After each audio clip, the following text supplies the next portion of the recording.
I was impressed with their practice habits today and their resiliency, and looking forward to getting back to work. And so that's the temperament and the mood that I saw today. Update on Jamal, will he play?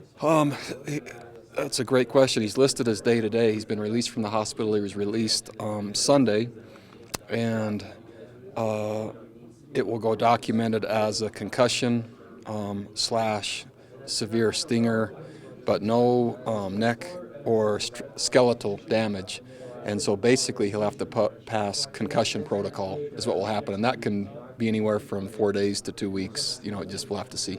Bronco, going over film on Utah, did you try and speed that up because you have an opponent on Friday, or just the emotional?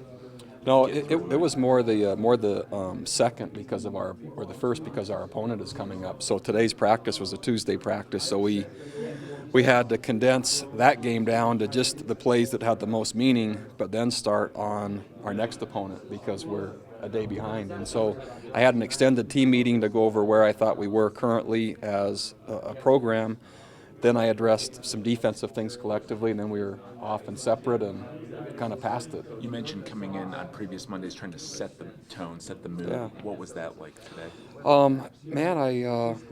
What I prepared to tell the team isn't really what I told them. I stood in front of them and basically let them know that my take on the game was that our team earned more chances to score and win the game than our opponent through field position and really through short field, and we earned that chance, but didn't take advantage of those chances when we got it, and that was the difference in the game. And so I tried to highlight that versus what those opportunities would have looked like if they were successful, and then project that going forward against a very tough schedule. So there's a dose of reality, of urgency of getting the execution to match the opportunity. Where do you think you are currently as a program? Well, I think we're one of the best in the country, at least if you consider top 25 consistently that. And I think we all acknowledge we've been here before at 1 and 2. And I'm not sending any flares off nor hitting the panic button. We've been 1 and 4 before, and we've yet to be excluded from a bowl game. And we always just find a way to be resilient and win because that's who our players are. And I think that we are a consistent winner, and I think that we're a program and a head coach that is expanding scheme and strategy with the hope for return to be even better than what we've been.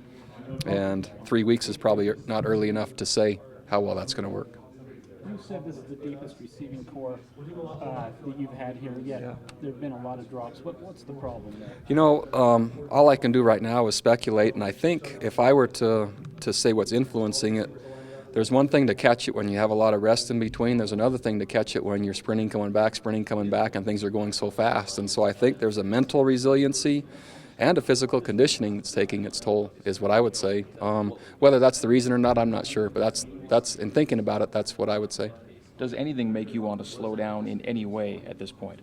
No, what I'm encouraging more than anything is for the pace to remain the same and the execution to catch up with it. And what I've seen is opponents wholesaling, substituting 7 or 8 guys at a time and having a hard time getting on and off the field. When we execute with that tempo, that's the vision I see of our program. It's not normal to see BYU ranked dead last in the country in pass efficiency this deep into a season. What are your thoughts on where the throw game is and how it can improve? Yeah, there's just one way to go, and that's up. And our focus has been predominantly on being able to run the football and pass it in a complementary nature. Accuracy of throwing plus catching it consistently, I think, is just simply where it is, and that's what we need to improve. Bronco, what's your understanding on how officials are assigned for your home games? I think there's a roulette wheel, and no, I'm just kidding. When we play Pac-12 opponent, we have Pac-12 officials, is what I understand. When we don't have a Pac-12 opponent and it's a home game, we usually get our officials, which are Big 12 officials, even though we're not in the Big 12. Is that stipulated by the Pac-12? It is. I think they're the only conference in the country that has that agreement. But last year in Salt Lake, you had Big 12 or CFO West, right? So it must have been a contract thing, right? Must be, but I'm beginning to an area now where as soon as I say more, I'll know I'm not exactly sure. So I've given you my best guess on what I've been told. On the suspension, the school said 5 games, you said indefinitely. Is there a chance it would that your Sure.